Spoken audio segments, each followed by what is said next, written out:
네, 여러분 반갑습니다.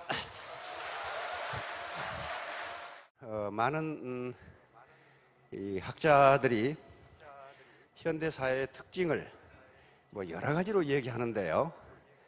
공통적으로 얘기하는 것은 3C입니다. 3C, 세 개의 C라고 하는 건데요. 첫째 C가 체인지, 변화. 첫째가 체인지, 변화. 이미 변화라는 것은 지금 세대만 있는 것은 아닙니다. 지금 세대만 있는 건 아니고 예전부터 변화는 있어 왔어요. 그것을 우리 불교에서는 재행무상 그래가지고 삼라만상은 항상 그대로 있는 것이 아니다. 그리고 이미 2000년 전에, 2200년 전에 우리는 두 번 다시 같은 강물에 뛰어들 수 없다. 이건 그리스 철학자가 한 말이죠. 그런데 오늘날 변화가 많은 학자들이 현대사회의 특징 중 첫 번째로 꼽는 것은 변화의 속도가 너무 빠르기 때문입니다. 제가 가끔 말씀을 드리는데 우리나라의 어떤 매우 심심한 학자가 매일 인터넷에 올라오는 새로운 지식을 카운트해 봤더니 700페이지 책 100만 권이라고 그럽니다. 새로운 지식이 그렇게 창출되기 때문에, 근데 100만 권도 더 될 것 같아요. 각 학술 분야에 새로이 발표되는 논문과 책을 보면은, 그러니까 변화의 속도가 엄청나게 빠르다. 체인지.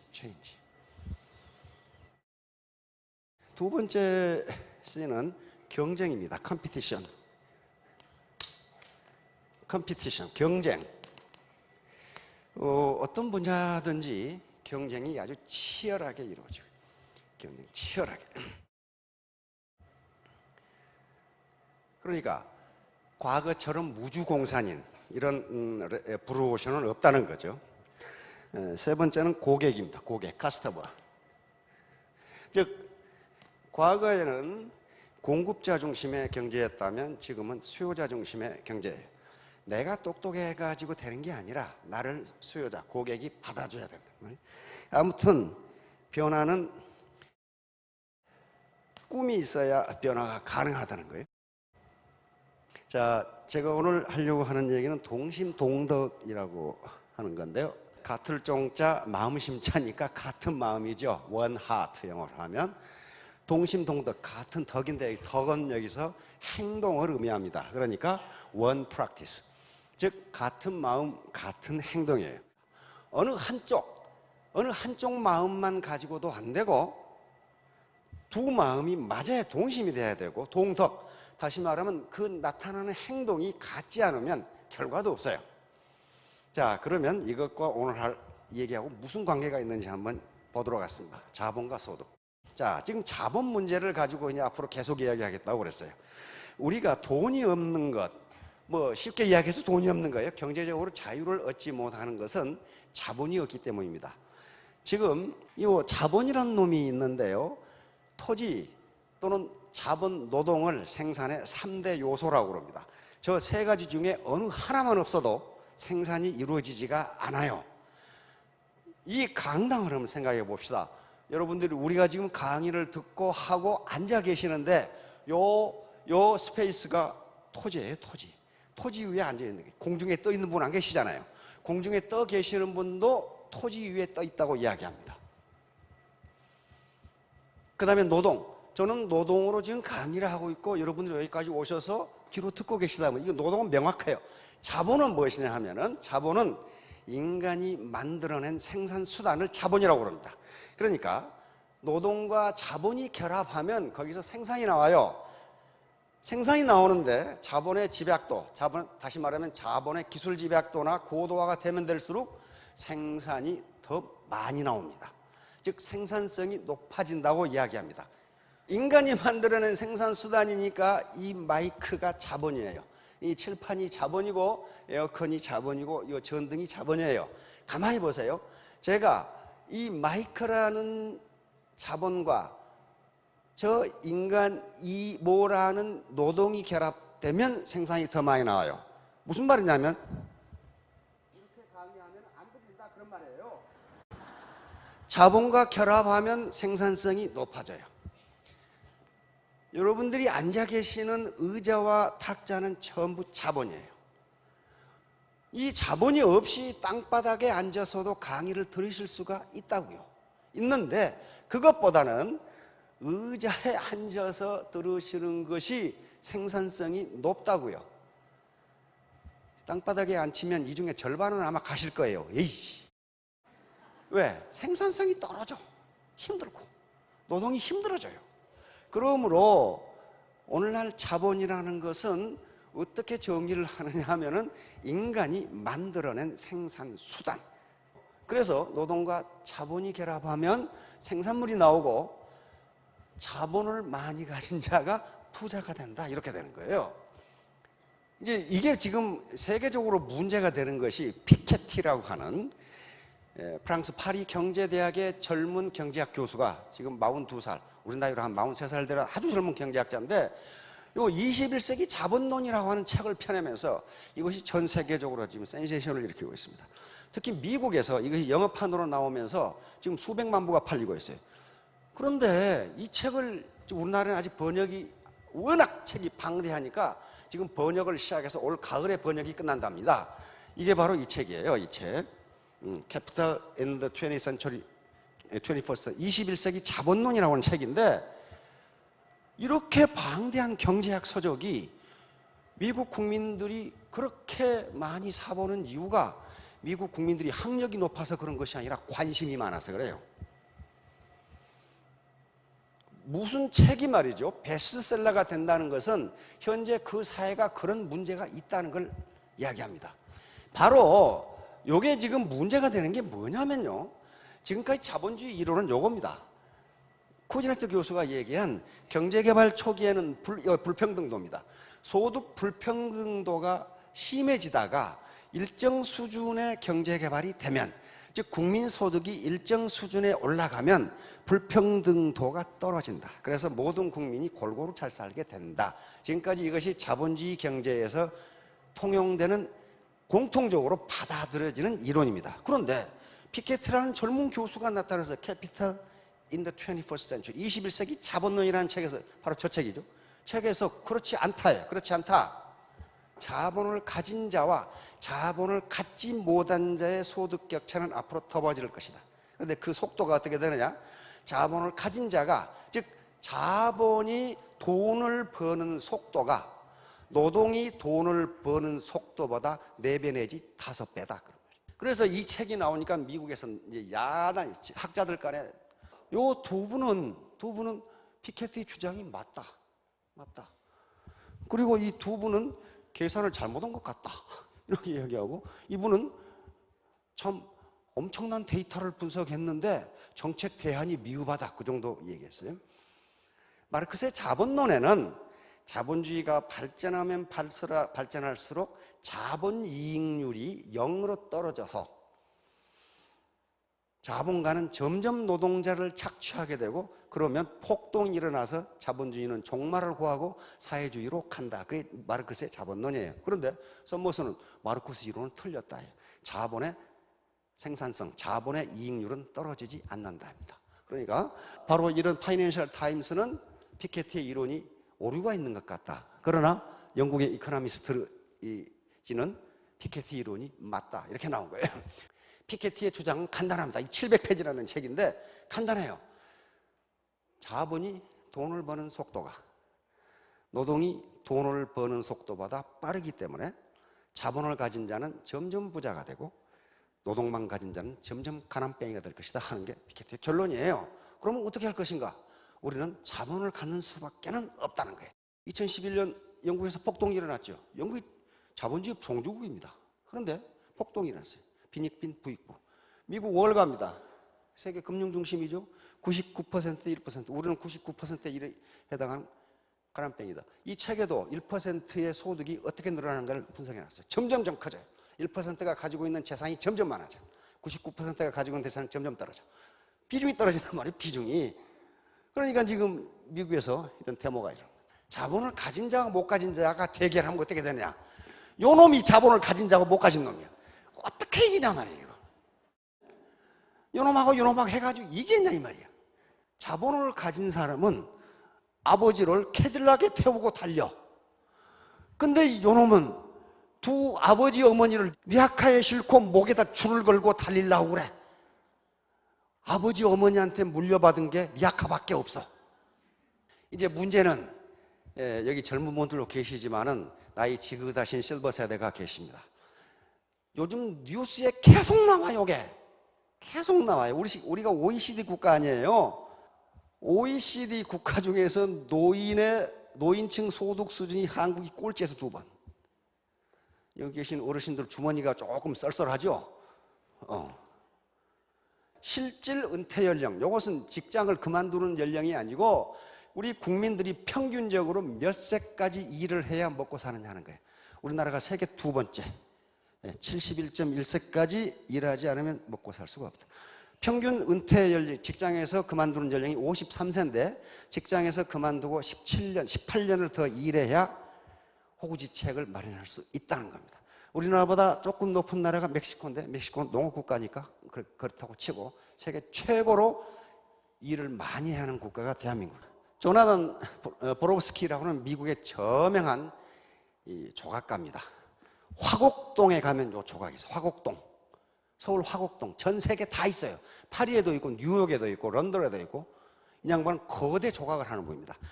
여러분이 세종로에 가면은 망치질하는 사람이라는 조각이 있어요. 이것도 요 조나단 보로브스키가 만든 건데, 저 조각을 가만히 보고 있으면 우리나라 아파트값 추락하는 거하고 똑같은 것 같아. 계속 올라가다가 떨어지는 거지. 그 다음에 바로 우리 이 노인층의 소득하고 똑같아. 젊은 날 죽어라고 올라가서 일했는데 나중에 끄트머리 가서 팍 떨어지고. 이게 아주 비극적인데, 어제 지금도 뉴스에 계속 나와. 우리나라의 65세 이상 고령의 소득 빈곤율이 OECD 평균이 13.3%인데 45.1%. 즉 노인 65세 이상 노인 절반이 빈곤에 허덕인다는 결론이 나온단 말이에요. 그런데 우리 연구소에서도 저걸 연구합니다. 왜 그러느냐? 몇 가지 이유를 해놨더라고. 왜 그러느냐? 첫째는 자식 교육에 모든 걸 다 쏟아부었다.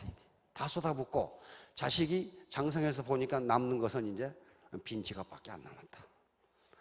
두 번째는 국가의 공적 이전, 다시 말하면 연금 제도가 아직 미비하다. 뭐 그런 이유를 드러났어요. 그러나 세계 1등 하는 거, 1등도 보통 1등이 아니고 타의 추종을 불허하게 1등 하는 것이 노인 자살률입니다. 노인 자살률. 노인 자살률인데 연세가 많으면 많을수록 자살이 점점 늘어요. 70대 이상이고 60대 이상인데. 다른 OECD 국가하고는요, 비교가 되질 않아요. 연세가 들수록 자살이 점점 많아지죠. 자살하는 이유를 조사해 놓은 것이 있습니다. 이유 첫째, 경제적 어려움이 35%, 그 다음에 질병이 35%. 그러면 70%가 질병과 경제적 어려움이라는 거죠. 그런데 질병을 보면은 몸이 아픈데 병원에 갈 돈이 없다, 요거예요. 그러니까 경제적 이유로 자살하시는 우리나라 어르신들이 70%라는. 그리고 나머지는 이제 무슨 갈등, 외로움 이런 것들이 1%, 5% 이렇게 있어요. 그러니까 요걸 줄이려고 정부에서도 지금 노력을 무지무지 하는데, 왜냐면 무작위 창피하거든 이거. 노력하는데 줄지를 않아요. 왜? 소득이 늘지를 않으니까. 우리나라 직장인들 이러고 다니죠. 언제 떨어지나 하고 이렇게 다니다가 결국은 이 할아버지처럼 실질적 은퇴 연령 71.1세. 이거 엊그제 이거 신문에 난 거예요. 엊그제. 그리고 노인들, 왜? 이 어르신들 또 일자리가 있어야 먹고 살아. 얼마 전에 MBC에서 그 중견 기업의 부장의 파이낸셜 무슨 이 컨설팅을 하더라고. 그래서 이 파이낸셜 컨설팅 하는 회사에서 나와서 그 중견 부장에 대해서 이제 앞으로 노후가 어떻게 될 것인가를 이제 이렇게 컨설팅을 해주는 거예요. 그런데 지금처럼 하면 어떻게 되겠습니까? 이렇게 방송 기자가 물으니까 그 컨설팅하는 젊은이가, 컨설턴트가 좀 말하기 곤란합니다 그러더라고요. 그래도 말해 보십시오. 그러니까 현재 이 부장님은 그 길거리에 폐지 줍는 노인을 상상해 보시겠습니까? 은퇴하시면 그렇게 살 수밖에 없는데요. 그래버린 현재 부장인데, 부장이면은 적어도 연봉이 한 800, 1억 정도 될 수 있는데 그렇게밖에 설계가 안 나오는 게 자식이 두 놈이 대학 다녀. 그러니까 대학 학비 들어가죠. 그 다음에 부모를 모시고 계시니까, 시골에 부모가 계시니까 용돈을 보내드려. 그 다음에 집을, 아파트를 대출을 받아서 사서 원리금을 갚아. 그러니까 800을 받아도 800을 남는 게 100만 원밖에 안 돼. 그러면 이제 그것 가지고 여행도 가야 되고, 어떻게 하니까 저축하는 건 50만 원밖에 안 돼. 그러면 중견기업의 부장급이면 언제 쫓겨날지 모르죠. 이사 안 되면요, 임원 안 되면 쫓겨난다고요.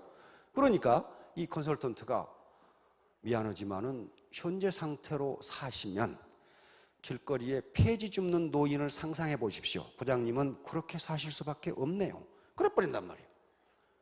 근데 애터미를 하면 또 안 그렇죠. 이제 그분이 이제 나와서 이제 폐지를 안 주어도 된단 말이에요. 자, 바로 자본과 생산성이에요. 자본이 있으면 생산이 나오는데, 요 자본입니다. 유리학하는 이것보다 더 자본 집약도가 높으니까 생산성이 몇 배가 돼요. 그렇죠? 이게 자본이라는 개념이에요. 자본을 가진 자와 못 가진 자의 차이예요. 삽으로 요게 시멘트 뒤적이는 것보다 요걸로 레미콘으로 갈아버리면 생산성이 훨씬 높아요. 이 삽이라는 자본보다 이게 더 자본 집약도가 높으니까 그래요. 자본을 가져야 소득이 생긴다. 이제 좀 이해가 가시죠? 이제 우리가 자본을 축적해야 되는데, 지난 원데이에서 사회자본의 축적 문제를 이야기했습니다. 다시 말하면 자본이 경제자본뿐이라면은, 오늘날 자본이, 즉 다시 말하면 부모로부터 물려받은 땅도 없어, 과수원도 없어, 집도 없어, 그 다음에 은행에 예금도 없어, 뭐 주식도 없어, 유가증권도 없어, 로얄티도 없어. 그런 것들이 전부 자본인데, 그런 것들이 전부 경제자본인데, 그런 걸 물려받지 못했단 말이에요. 물려받지 못했어. 물려받은 게 우산 2개밖에 물려받지 못했단 말이에요, 지금. 그러면 그것만 가지고는 안 돼요. 내가 뭔가를 자본을 가져야 되는데, 경제자본을 갖기가 어렵단 말이에요. 강남에 빌딩 하나 있으면요, 임대료만 받아도 1년에 수천만 원이에요. 왜? 빌딩이라는 자본이 시장 경제 시스템에서 생산활동을 해주니까 그렇단 말이에요. 그러면 나는 가만히 있어도 빌딩이 생산활동을 하니까 나에게 1년에 수천만 원의 소득이 돌아와요. 내가 만약에 로열티를 가지고 있으면, 저명한 베스트셀러를 써서 판권을 가지고 있으면, 우리 시장 시스템이 책을 팔리게 만들어서 나에게 인세가 들어온단 말이에요. 그러면 나는 놀러를 가건 집에 있건 소득이 들어오게 됐어요. 그 로열티라는 자본이, 즉 이 저작권이라는 자본이 나에게 소득을 갖다 줘요. 근데 그것도 베스트셀러 쓰기는 지금 상당히 지금 어려울 것 같은데요, 전부 계시는 분들이. 마찬가지로 김연아처럼 뭐 광고 모델로 나갈 수 있으면 그 자체가 자본이기 때문에 소득이 나와요. 소득이 나온다고요. 그런데 그런 것도 없어. 그럼 어떻게 될 것이냐 말이에요. 자본을 가져야 되는데, 바로 애터미 사업이라는 게 사회자본을 축적하는 과정이에요. 사회자본 중에서 가장 중요한, 결과적으로 나타나는 게 소셜 네트워크입니다. 애터미 사업에서 네트워크의 사이즈가 크면 클수록, 그리고 그 퀄리티, 다시 말하면 생산성이 높으면 높을수록 내 소득이 높아져요. 그러니까 요 자체가, 네트워크 자체가 자본이니까 요걸 키워야 된단 말이에요. 키워야 돼요. 자, 휴먼 네트워크의 사이즈를 크게 해야 돼요. 그러면 어떻게 휴먼 네트워크, 다시 말하면 소셜 네트워크의 사이즈를 크게 할 것이냐. 이게 자본이니까, 우리가 가질 수 있는 유일한 자본이니까. 모든 사람은 소셜 네트워크를 가지고 있어요. 네트워크 가지고 계시잖아요. 동네 계모임 네트워크죠. 고등학교 동창, 세탁소 아줌마, 다 네트워크예요, 이게. 근데 로어 클래스에서 일반 보통 서민이 가지고 있는 네트워크는, 소셜 네트워크는 그 사이즈가 크지도 않을 뿐만 아니라 돈이 벌리는 사이즈가 아니고 돈을 쓰는 사이즈예요. 돈이 벌리지가 않아. 바로 동심동덕. 그러니까 그러면 이제 네트워크를 크고 퀄리티가 좋게 해야 되는데, 그렇게 하려면은 스폰서와 파트너, 그리고 고객과 사업자 간에 동심 동덕이 되지 않으면 안 된다는 거예요. 같은 마음, 같은 행동, 같은 마음, 같은 행동. 그렇지 않았고 22덕이 되면 22덕은 다른 마음, 다른 행동이에요. 자기 이익을 위해서 갈라질 있자니까 서로 자기 이익을 위해서 자기 생각만 하고 마음이 갈라지고 행동이 갈라지는 거예요. 이걸 22덕이라고 그래요. 그러니까 우리가 사회자본을 가져야 되는데 동심동덕이 되면 스폰서와 파트너 간에 사회자본의 사이즈가 커지고 나도 부모로부터 우산 2개밖에는 못 물려받았지만은 내 자본을 갖는다는 거예요. 그러면 이것이 퀄리티가 높으면, 질이 좋으면은, 또 사이즈가 크면은 물려줄 수 있어요. 근데 여성분들은 남편한테는 안 물려주지요. 요 인간 요게 물려주면 어떤 여자하고 이렇게 될 거란 말이에요. 근데 남자는 부인한테 물려주거든. 그러니까 남자가 가슴에 폭이 넓다는 거예요, 사실은. 65세 이상 노년층의 45%가 빈곤하다. 그렇게 얘기해요. 그러면 그 노년층들이 게으르게 살아왔느냐? 천만의 말씀입니다. 대한민국 국민이 제가 보기에 세계에서 제일 부지런해. 제일 부지런해. 국제선 비행기를 타보면 비행기가 멈추기도 전에 가방 내리는 사람은 죄다 한국 사람이야. 뭐가 그렇게 바쁜지 일단 그래가지고 비행기 문 젠 앞에 가방 들고 서 있는 사람은 다 한국 사람이야, 이게. 그렇게 바쁘게 살았어요. 그런데 왜 노년이 돼서 경제적으로 빈곤할까? 자본 축적이 안 돼 있어요. 자본이 생산성을 발휘하는데 자본 축적이 안 돼 있다고요. 이런 광고에 김연아 무지하게 나와요. 그렇죠? 김연아 무지하게 나와요. 왜 광고에 나올까 하는 거예요. 김연아가 가지고 있는 자본 때문에 그래요. 김연아 정도의 미모를 가지고 있는 여자는요, 우리나라에 길거리에 가면요 10명 중에 2명은 그 정도 미모를 가지고 있어. 통계에 의하면 2080 법칙에 따라서 20%는 미녀, 80%는 보통이랍니다, 여자 중에. 근데 앞에는 전부 다 미녀만 앉아있네, 이게. 그런데 왜 김연아가 광고에 쓰일까? 김연아가 가지고 있는 자본 때문에 그래요. 자본은 생산성을 발휘하거든요. 김연아가 가지고 있는 자본은 매력 자본 플러스 상징 자본이라는 게 있어요. 앞으로 그런 자본의 개념을 계속 얘기할 거예요. 그러면 자본이라고 하는 것은 늘 제가 말씀드렸지만 인간이 만들어낸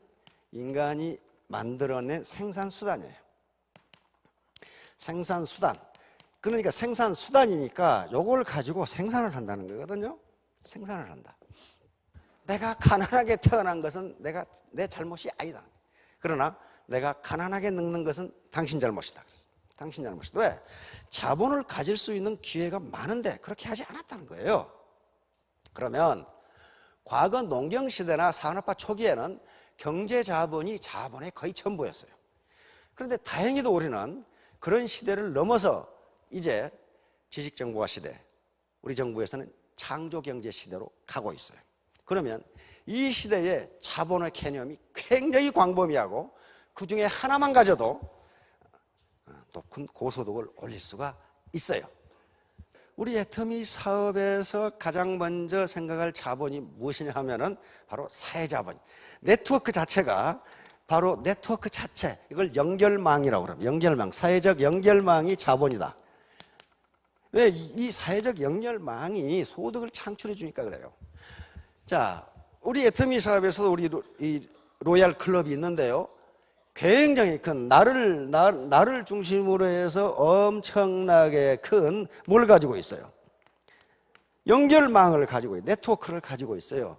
내가 1번 사업자가 아닌 이상 내 위에 또 있어요. 그렇죠?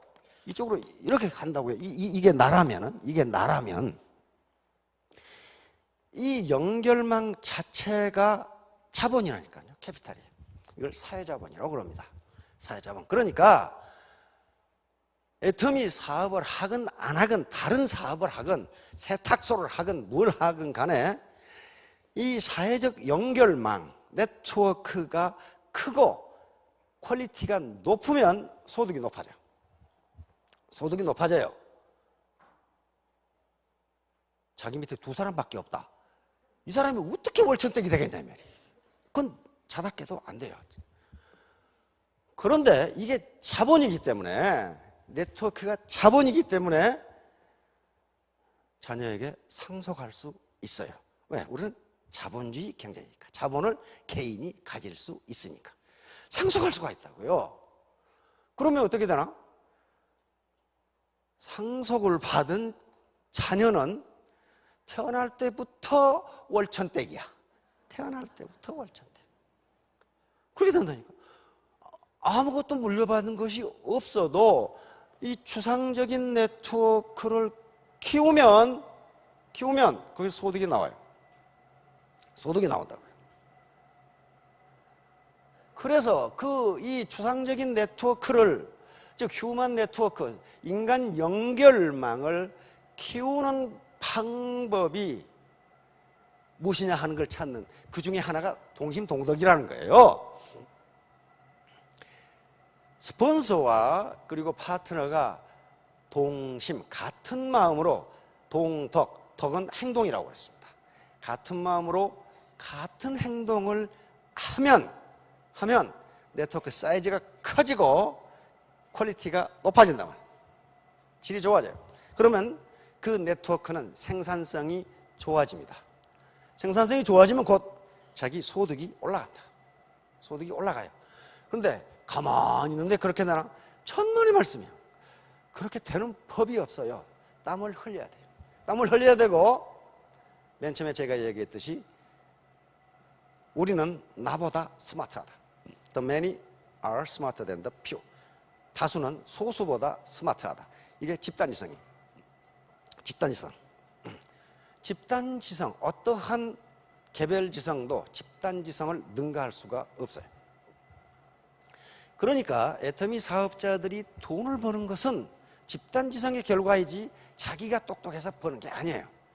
혼자는 죽었다 깨나도 그렇게 할 수 없어요. 할 수 없다고요. 민주주의가 우월한 것은 바로 집단지성 때문에 그렇습니다.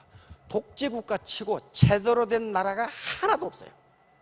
그러면 독재국가의 지배 엘리트들은 바보냐? 그게 아니에요. 그 나라에서는 가장 똑똑한 놈들이야. 그 가장 똑똑한 소수가 우매한 것 같은 민중보다 더 지성이 높으냐? 그렇지가 않다는 거예요. 문제는 그렇지가 않아요. 그렇지가 않다고요. 그래서 동심동덕. 여긴 지금 동심동덕은 주나라를 세운 무왕이 그 앞에 상나라 주왕을 칠 때 연설문회가 들어있어요. 즉 우리는 비록 소수이고 저쪽의 주왕은 다수이지만은 우리는 동심동덕이고 저쪽은 이심이덕이니까 우리가 이긴다. 실제로 이겼어요. 그 얘기는요 3000년 전의 이야기인데 지금도 그게 통하느냐? 통한단 말이에요. 통해. 요건 제1차 대전 때 있었던 이야기입니다. 탄넨베르크 전투라고 하는 전투가 있어요. 아주 유명한 전투입니다. 전사의 길이 빛날 전투 중에 하나가 탄넨베르크 전투인데 1차 대전은 왜 일어났냐면요 산업혁명 때문에 일어났습니다. 영국이 산업혁명을 먼저 하고 불란사가 하고 해서 산업이 엄청나게 발전했어요. 그런데 독일이 산업혁명이 늦었어요. 왜냐하면 영주국들이 강했기 때문에. 독일이 산업혁명으로 완성하니까 독일이 유럽의 최강국이 돼버렸어요. 최강국이 되니까 나라가 강해지면요 옆에 놈을 자시고 싶어, 뺏고 싶어. 독일은 산업혁명이 늦었기 때문에 엄청나게 생산력은 늘어나는데 그 제품을 팔아먹을 식민지가 없어. 그러면 식민지를 뺏어야 돼. 그리고 식민지를 뺏어서 거기서 생산 원료를 가지고 와야 돼. 그러니까 어떻게 돼요? 영국과 충돌이 일어납니다. 영국이 지금 식민지, 세계 식민지를 가지고 있고 식민지 경영의 최선봉국인데 저놈이 우리를 위협한단 말이에요. 프랑스는 독일하고 전쟁에서 졌어. 보불전쟁이라는 전쟁에 졌어요. 그래가지고 땅을 뺏기고 알사스 로렌이라고 하는 아주 그 지하자원이 많은 곳을 뺏겨버리고 50억 프랑이라고 하는 전쟁 배상금을 몰아가지고 그래서 프랑스는 독일에 대해서 언제 저 자식들을 갖다가 복수를 해야 되겠다고 이를 갈고 있어. 러시아는 남쪽으로 내려오려고 그래. 근데 그때 오스트리아 헝가리 제국은 위로 올라가려고 그래. 오스만 터키는 옛날에 잃어버린 땅을 찾으려고 그래. 그렇게 해서 이제 싸움이 벌어지는데 그 당시 유럽의 6대 강국입니다. 오스트리아 헝가리 제국, 독일 제국, 터키, 그러니까 이제 오스만 투르크 제국, 이 세 제국이 한패가 돼서 어우러져 싸운 게 제1차 대전이에요. 그러니까 1차 대전은 제국주의와 제국주의의 충돌입니다. 누가 식민지를 많이 차지하고 누가 영토를 많이 차지하고 누가 강대국이 되느냐 하는 싸움이에요. 연합국이 동원한 군대가 약 4,500만 명, 이쪽이 동원한 군대가 약 2,600만 명, 그러니까 한 8천만 명의 군대가 어울려져 싸웠으니까 참 싸움판 구경할 만 했겠죠. 그런데 이제 이 1차 대전 중에 가장 유명한 전투가 탄넨베르크 전투인데, 가장 지금 강한 게 어디냐면 독일 제국이에요. 독일 제2제국입니다. 제1제국이 신성로마 제국이고 제3제국을 우리는 히틀러를 제3제국이라고 그러니까 여기 독일 제2제국인데, 가만히 보세요. 독일 제2제국은요 프랑스하고 러시아 사이에 끼어 있어요. 그러니까 만일에 프랑스와 러시아가 독일을 양쪽에서 협공을 해버리면 독일이 위험해져요. 그렇잖아요. 독일이 자기 군대를 2개로 갈라야 되니까 위험해져요.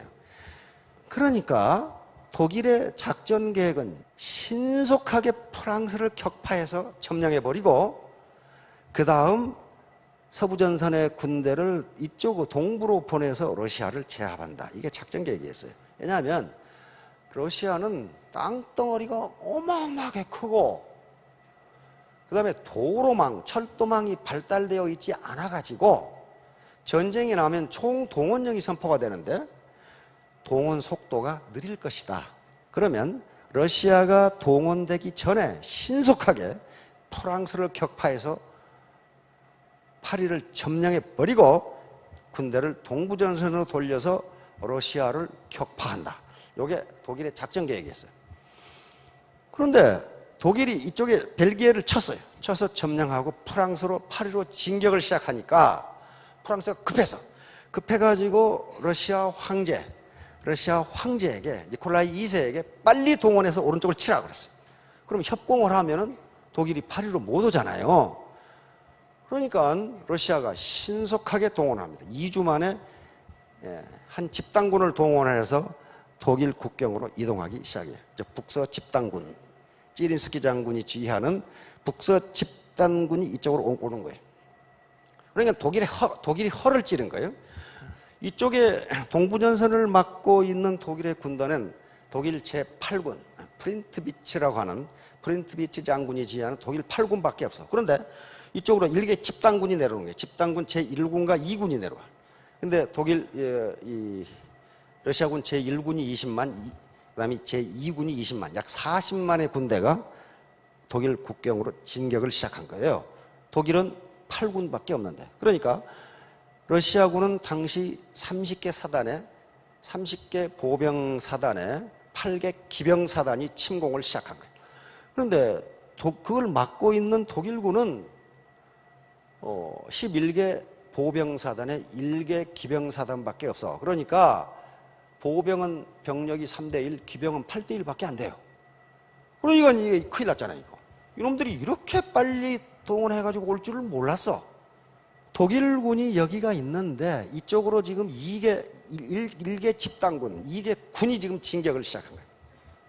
호수가 이렇게 있기 때문에 이 공간이 좁아. 그러니까 2개 군이 기동할 수 있는 공간이 없어. 그러니까 1개 군은 호수 북방으로, 1개 군은 호수 남방으로 진격을 시작했어요. 이게 지금 이렇게 독일 땅으로 진격을 하고 있기 때문에 루덴도르프 장군은 언제 힌덴부르크 원수에게 재가를 받아서 명령하고 할 시간이 없으니까 기착관에서 작전 계획을 수립해서 예하 전선에 있는 군단장에게 명령을 내렸어요. 그런데 기차를 타고 가다 보니까 루덴도르프 장군이 깜짝 놀랐어요. 벌써 군대가 기차로 독일군 군단들이 이동하고 있어. 이거 어찌된 일인가 봤더니 8군 작전참모 호프만 중령이 벌써 2일 전에 작전 명령을 내렸는데 그 작전 계획이 루덴도르프 장군이 세운 작전 계획하고 딱 맞아. 딱 맞아. 이게 동심동덕이에요. 딱 맞아. 그래가지고 요 삼소노프군 20만 명을 독일 제8군이 포위 공격을 해가지고 괴멸을 시켜버렸어. 희생자가 무려 12만 명. 9만 명이 포로로 잡히고 3만 명이 전사해버리는. 그러니까 어때요? 삼소노프 장군은 그 참상을 보지 못해서 권총으로 자살해버립니다. 그래 놓고는 요 8군을 다시 이쪽으로 보내서 레넨캄프 장군이 지휘하는 러시아군 제1군을 다시 격파해버려요. 소수라고 해서 지는 게 아니라요. 바로 파트너와 스폰서가 같은 마음으로 동심이죠. 같은 행동을 하면 우리보다 훨씬 큰 적도 이길 수 있다. 이길 수 있다. 그러나 아무리 수가 많아도 22덕이 되면 그것은 오합지졸이 되고 말아요. 오합지졸은 아무리 많아도 동심동덕으로 뭉친 정예군에게 반드시 격파당합니다. 이게 22덕의 전형적인 예입니다. 이게 전국시대 말이죠. 요게 천하를 통일한 진시황으로 유명한 진나라입니다. 이게 점점 강해져요. 요게 오른쪽에 있는 6개 국가가 불안해. 언제 요 강한 진나라가 칠지를 몰라. 그래서 소진이라는 사람이 6개국을 순방하면서 합종책을 제안합니다. 다시 말하면 6개국이 협력으로 한마음 한뜻이 되면 이 강대국인 진나라가 침공하지 못한다예요. 약한 놈이 6개가 합하면 강한 놈 하나를 이길 수 있다는 게 합종책이. 그래서 그 합종책에 성공을 해서 진나라는 수십 년간 오른쪽에 있는 약소국을 침공하지 못합니다. 6놈이 지금 한마음 한뜻으로 뭉쳐져 있는데 지가 아무리 강하다고 그래도 6개국을 한꺼번에 상대할 수는 없어요. 그런데 평화가 오래 계속되니까 슬그머니 욕심이 생겨. 여기 있는 조나라가 연나라를 쳐가지고 이걸 빼앗고 싶어. 왜냐하면 연나라에서 기근이 들어, 흉년이 들었어. 흉년이 들으니까 기회는 이때다 해가지고 쳐서 뺏으려고 그래.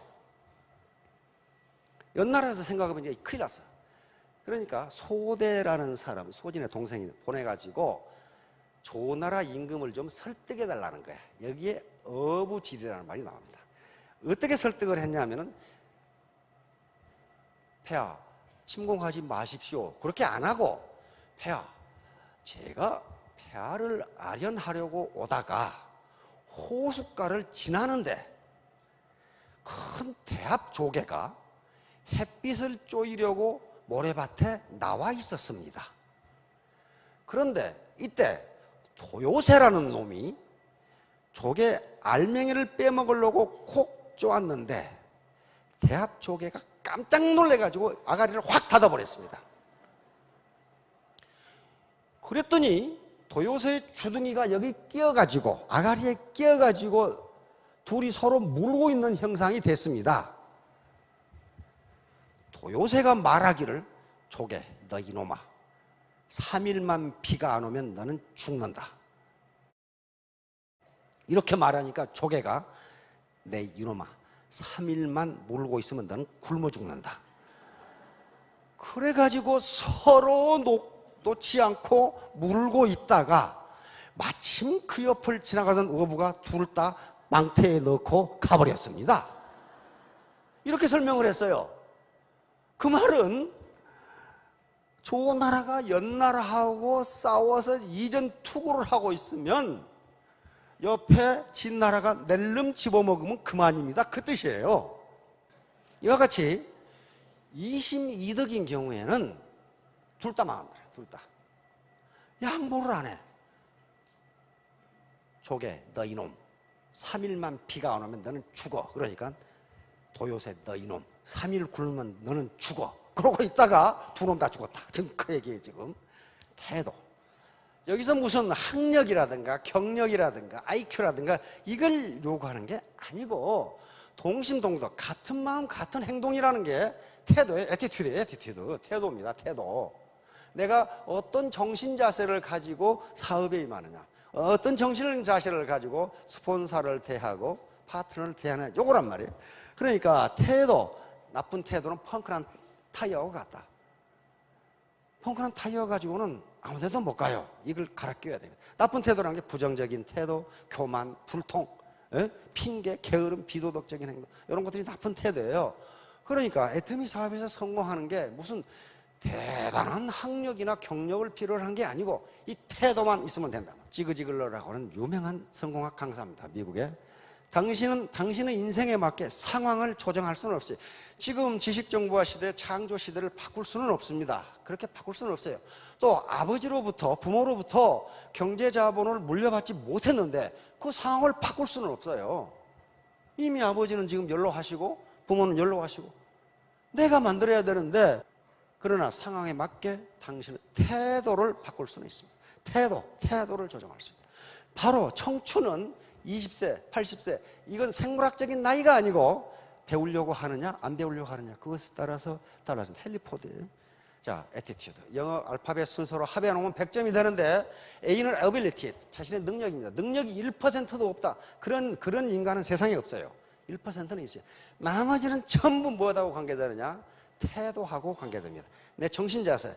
그래서 태도가 전부다. Attitude is everything 이라고 합니다. Attitude is everything. 잊지 마십시오. Attitude is everything. 마지막으로 이것을 함수식으로 나타내면 이렇게 된단 말이에요. 저것만 보면 중학교 때부터 졸리기 시작한 그런 분들이 계시죠. 그러나 결론은 이겁니다. 리치, 부자가 되기 위해서는 뭐가 돼야 된다? 멋있는 사람이 부자가 된다. 멋있는 사람. 다른 사람 속여가지고, 다른 사람 속이고 나만 22덕인 사람은요, 멋있는 사람이 한 사람도 없어요. 바로 동심동덕, 이것이 멋있는 사람입니다. 3년 후, 5년 후 전부 다 월천택, 오천택이 되시기 바랍니다. 네, 감사합니다.